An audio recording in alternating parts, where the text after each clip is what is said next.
Morning, you open your eyes. You stand before the mirror, and something is wrong. Not a catastrophe, not a wound you can bandage. Something quieter, a subtle erosion.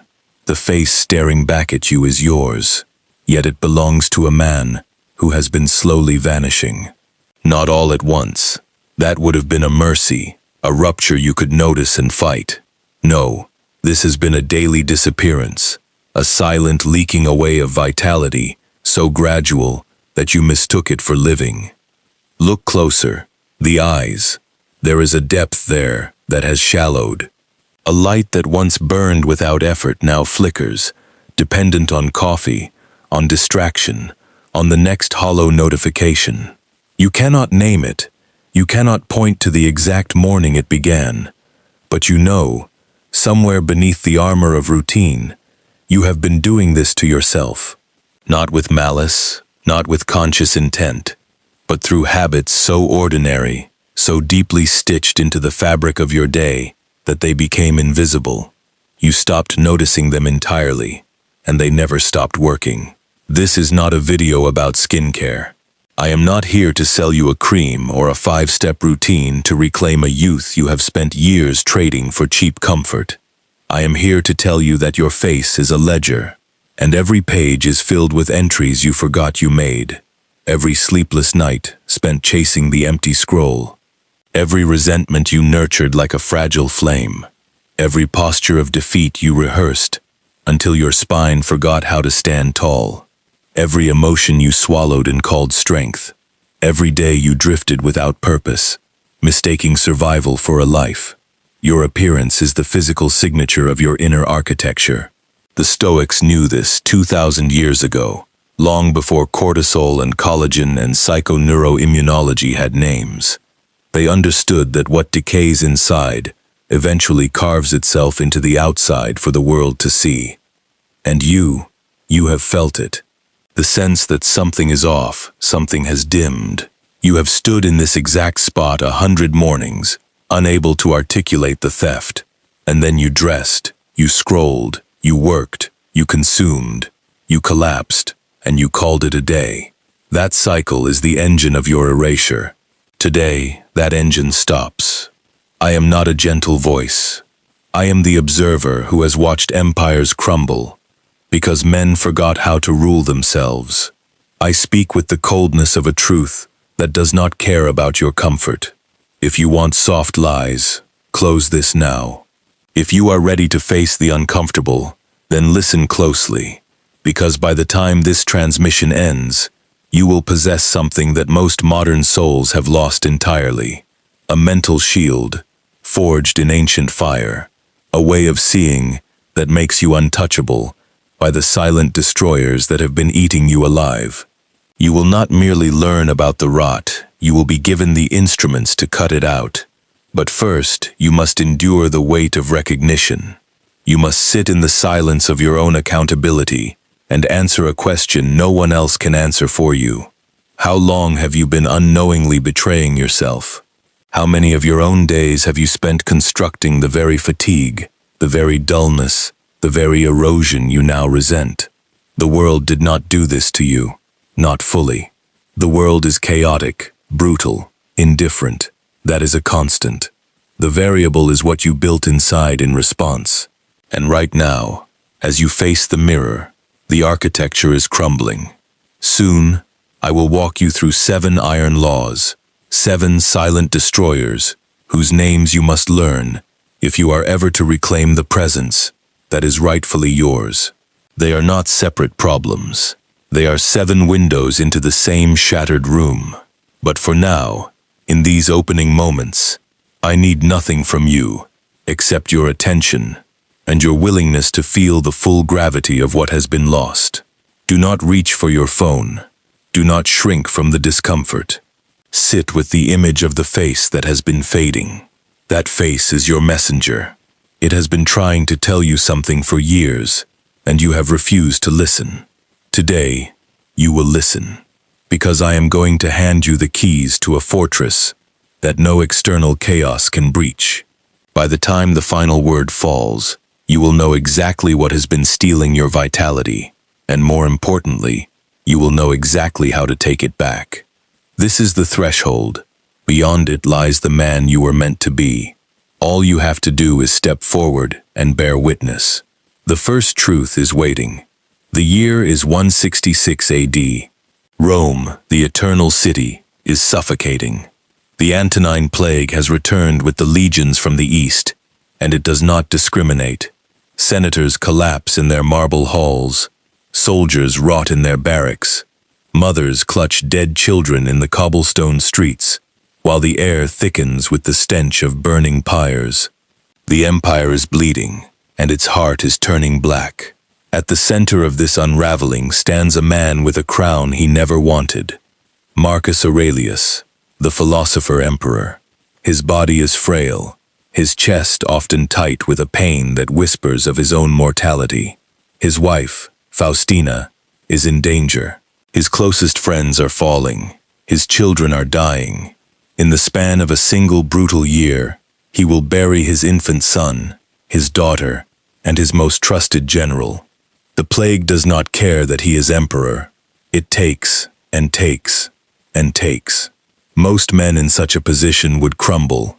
They would retreat into the dark caverns of their own terror.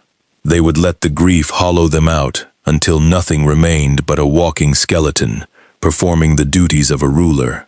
They would stop eating, stop sleeping, stop seeing any reason to carry the weight of a dying world. And who could blame them? The old gods seemed silent. The philosophers had no cure. The doctors, with their herbs and incantations, were powerless. It was a moment of absolute dissolution, the kind of abyss that makes a man look at his own reflection and see only a corpse waiting for its official burial. But something different happened inside the emperor. While the pestilence devoured the flesh of his empire, Marcus made a choice so radical, so deeply unnatural to the human animal, that it transformed him from a victim of history into its master. He refused to let the external plague become an internal one. He understood that while he could not stop the death of his children, he could stop the death of his own spirit. He could not command the fever to break, but he could command the light behind his eyes to remain unextinguished. This was not denial. This was not the forced positivity of a desperate man. This was the iron discipline of a Stoic, who knew that the only true possession a man has is his reasoned mind. Every night, while Rome screamed and the smoke from the funeral pyres blotted out the stars, Marcus sat alone in his tent on the Danube front, or in his sparse quarters on the Palatine Hill. By the dim light of a flickering oil lamp, he unrolled a papyrus and wrote, not for the Senate, not for history, but for himself. He wrote, "The things you think about determine the quality of your mind. Your soul takes on the color of your thoughts." He was fighting a battle that no sword could win. He was policing the borders of his own consciousness. He knew that if he allowed the external horror to colonize his inner citadel, he would become useless, a hollow leader leading a hollow people into the grave. So he did the work. He grieved, yes. He wept until his chest ached. But he did not set up camp in that grief. He processed the emotion, and then he returned to the task: justice, duty, the preservation of the logos within. His face, to those who saw him during those dark years, did not collapse into a mask of permanent despair. It did not sag with the weight of self-pity, or tighten with the bitterness of a man cursed by fate. His eyes, as recorded by those who stood in his presence, retained a peculiar clarity, a stillness, a depth that seemed to draw its power from a source the plague could not touch. His posture, though bearing the natural wear of a soldier's life, did not yield to the downward gravity of defeat. He walked through the charnel house of his empire with the upright bearing of a man who had already died 1,000 deaths in his mind, and had emerged unbroken. He was neither a naive optimist nor a shattered pessimist. He was a realist, armed with an unshakable inner fortress. And here is the truth that echoes across the centuries into your own fading reflection. The plague he faced is not so different from the silent plague you are facing now. The pathogens have changed. but the pathology of the human soul remains identical. Your plague is the relentless anxiety that gnaws at your stomach lining. It is the bitter resentment you carry like a hidden blade. It is the purposeless drift through days that bleed into years. It is the digital noise that murders your ability to sit in silence. And just like the biological plague, these things will carve your face into a monument of their presence if you let them colonize your inner world. Marcus Aurelius was not a superhuman. He was a man who vomited from fear before battle. He was a man who felt every lash of betrayal as deeply as you do. The difference is that he drew a hard line between the catastrophe outside his skin and the response inside his mind. He practiced, daily and without fanfare, the art of the inner boundary. That boundary is what you have lost. You have allowed the poisons of modern existence to seep not just into your schedule, but into your self-concept. You have let them become you, and the face in the mirror is now showing you the invoice. The lesson of the philosopher-emperor is brutal in its simplicity. You cannot always save the body. You cannot always save the empire, but you can always, until your very last breath, protect the citadel of your character. And that protection is what determines whether your eyes hold the light of a sovereign soul or the dull vacancy of a man who surrendered his command. The question he would ask you across the ages is this: are you ready to reclaim your inner Rome, or will you let it burn? The next law is approaching, and it demands your honest answer. Now you step into the arena of the 7 silent destroyers. These are not separate habits. They are 7 faces of a single quiet surrender. 7 mirrors reflecting a mind that has lost its command. Each law you are about to hear is a thread in the rope that has been binding you without your knowledge. Pull one loose, and the entire knot begins to unravel. Ignore them, and the face you saw this morning will continue its slow erasure until the world sees only a ghost where a sovereign once stood. The first law is the cage of the unblessed breath. You have lived so long in a state of chronic anxiety that you forgot what stillness feels like. Your body floods with cortisol, that silent acid that eats through collagen, thins the skin, deepens the lines around your mouth and eyes. Every worried thought is a tiny chisel carving its signature into your face. But the deeper tragedy is emotional suppression, the habit of swallowing anger, grief, and fear, calling it strength. Your unspoken words become tension in the jaw, a permanent furrow in the brow, shoulders that rise and never fully descend. The Stoic knows that a suppressed storm does not vanish. It simply goes underground and reshapes the landscape from below. The remedy is not to eliminate anxiety, which is impossible, but to process it with the scalpel of honest acknowledgement. Name the beast, and you steal its power to sculpt you in darkness. The second law is the sabotage of the midnight oil. You have been trading sleep for empty stimulation, wearing exhaustion as a badge of honor, while your body desperately tries to repair the damage of the day.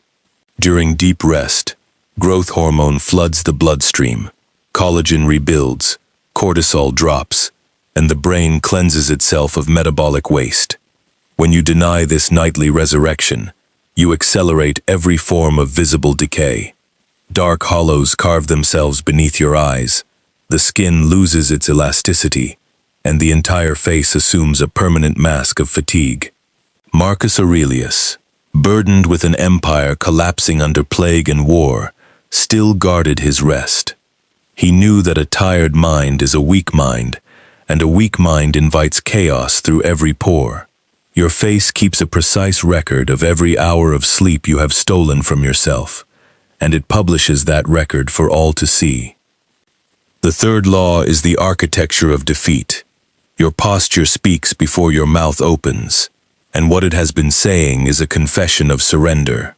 Rounded shoulders, a forward drooping neck, a spine curved like a question mark.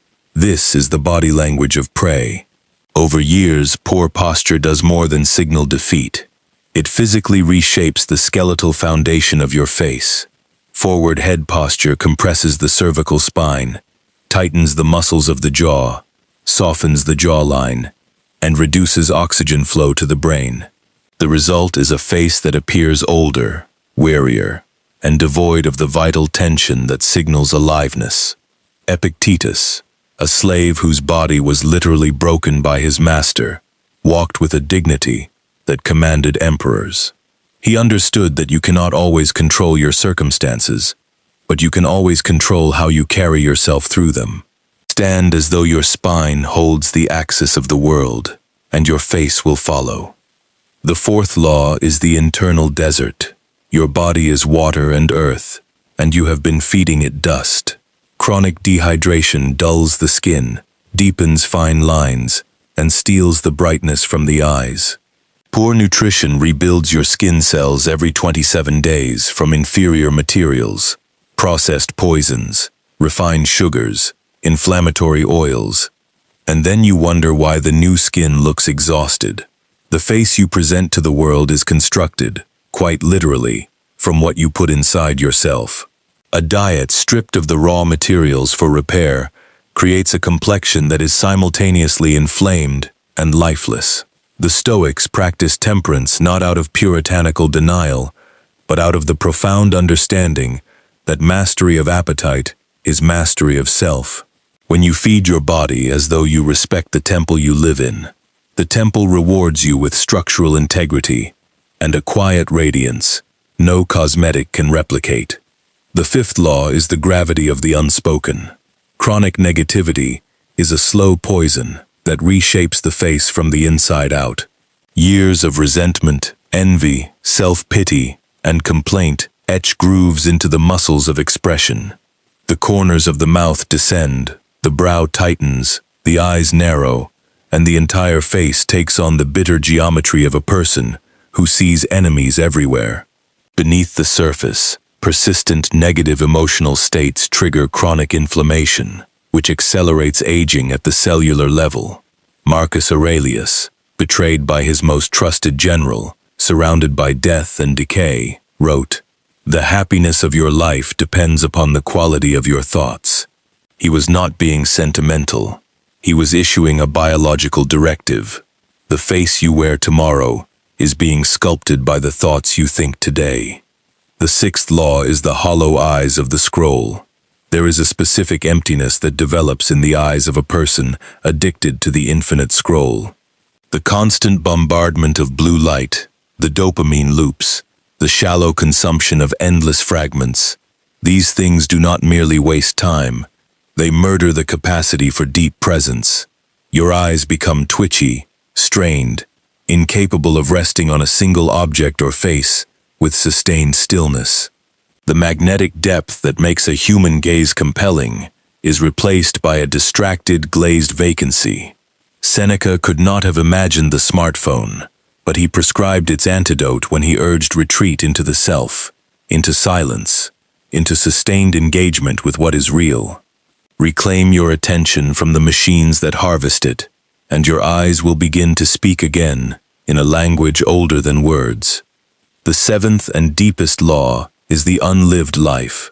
All previous destroyers are tributaries that flow into this final abyss, the loss of purpose. When a man has nothing he is willing to suffer for, nothing that demands his full presence, no reason to rise that is stronger than the pull of comfort, his face registers the vacancy. The light in his eyes extinguishes, his posture collapses, his skin dulls. He becomes biologically functional, but spiritually absent, a walking abdication. Purpose is not a luxury for the ambitious. It is the physiological core of vitality.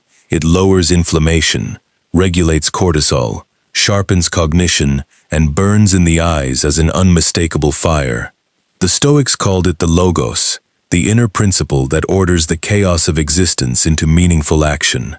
Without it, you are a ship without a rudder, and the world will slowly but surely break you upon the rocks of your own indifference. Find what you are willing to serve, and your face will become the herald of a life being fully lived. These 7 laws are not a curriculum, they are a mirror. Look into them without flinching, and you will see exactly where your power still sleeps, waiting to be awakened. Enough. You have listened. You have absorbed the 7 silent destroyers, and perhaps you have felt the weight of recognition pressing against your chest.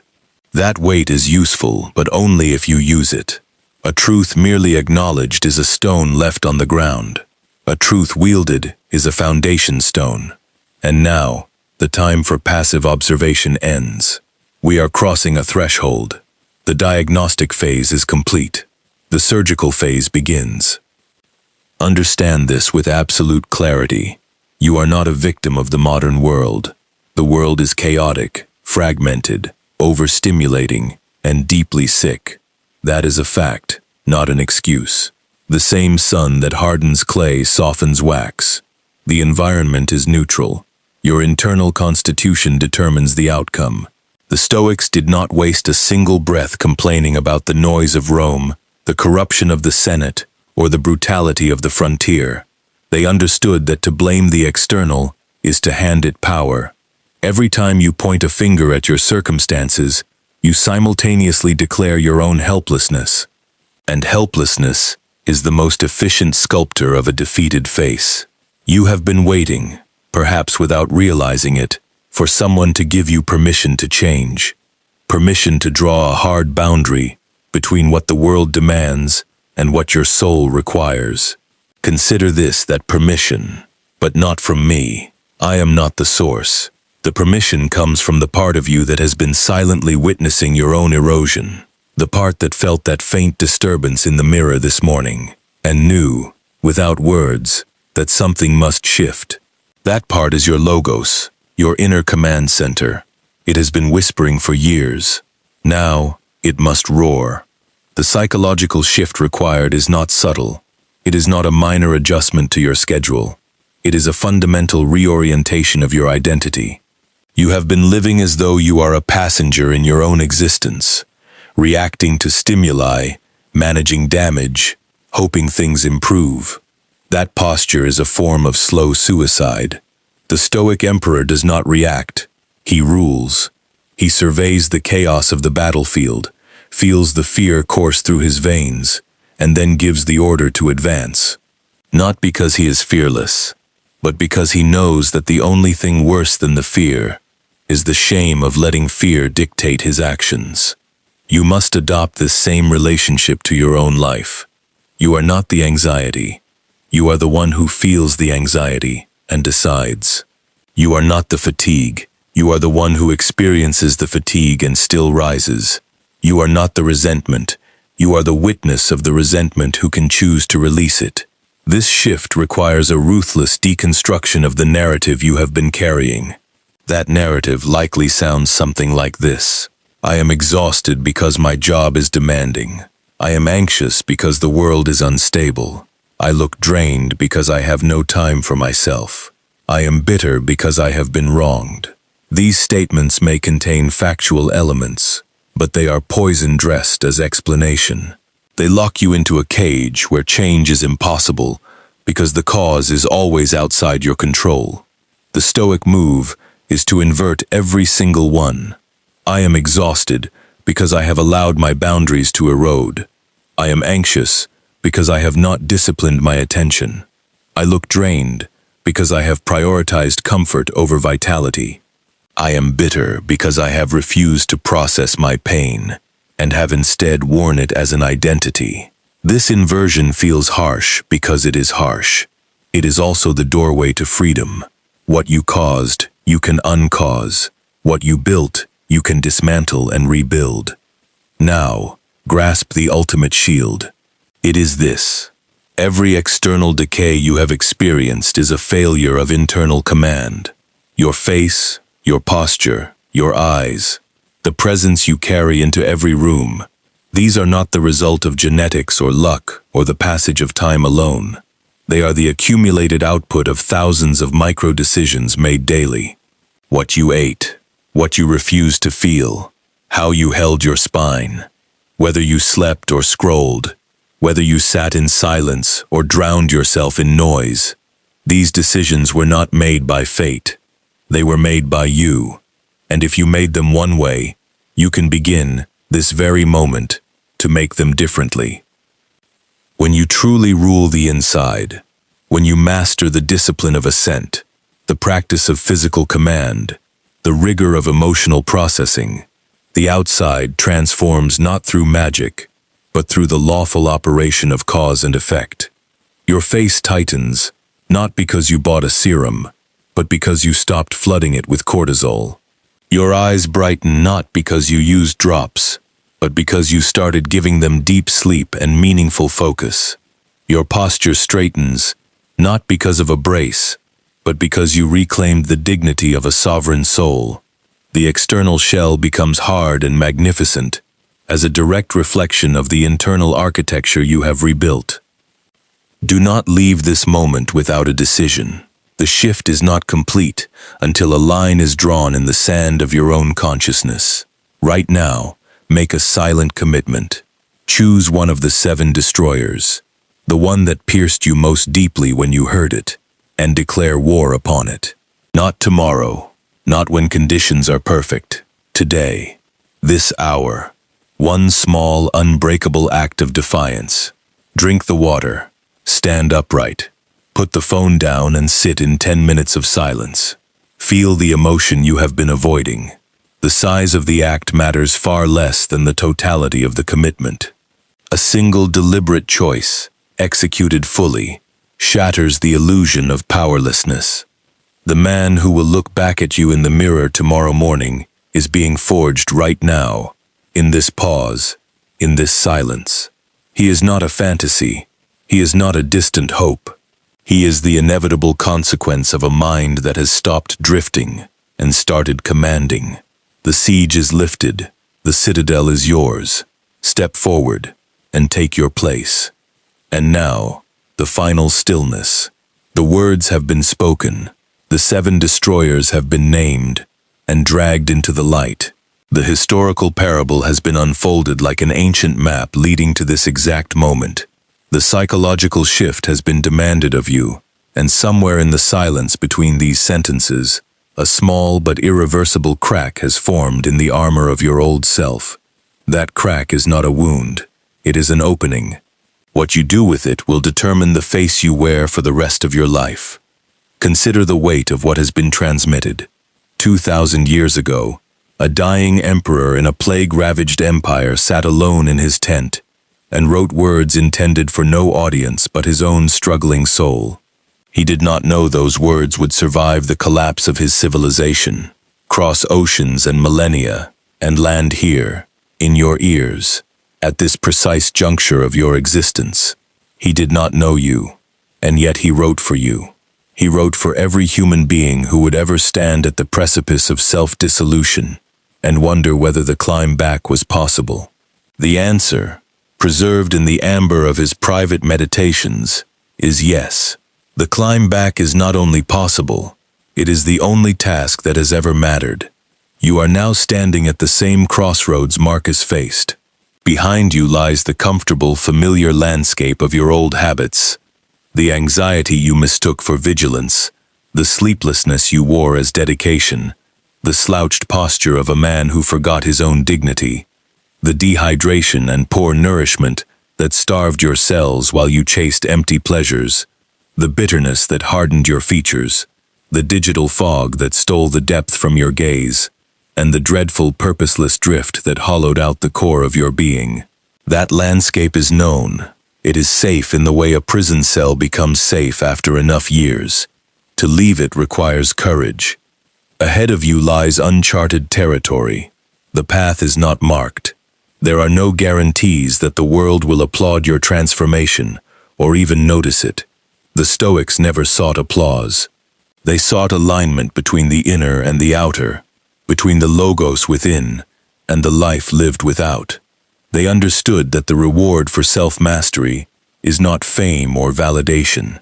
It is the quiet, unshakable peace of knowing that you are not a puppet of circumstance, that your face reflects a soul in command, that your presence in a room is the presence of a man who has done the work.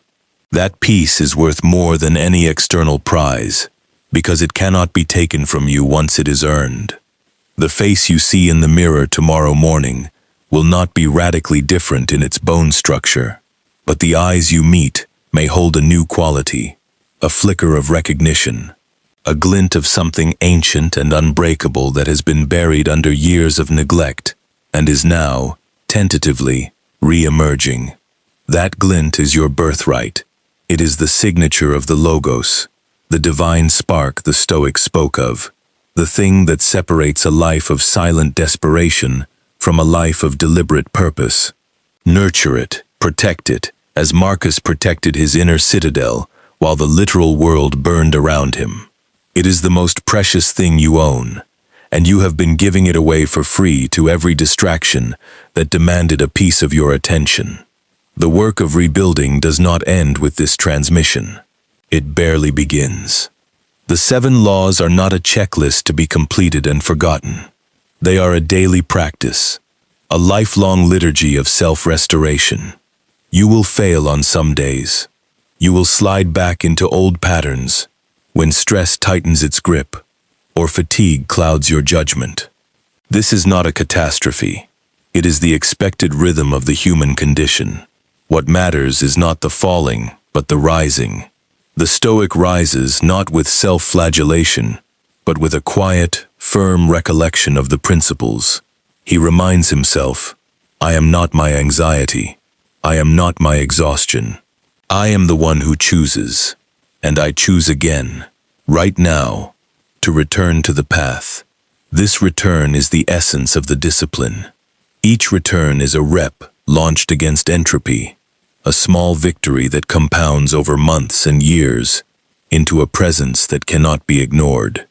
You have been given the tools. The cold opener seized your attention. The parable of Marcus showed you a mirror of your own possibility. The 7 laws dissected the pathology of your decline.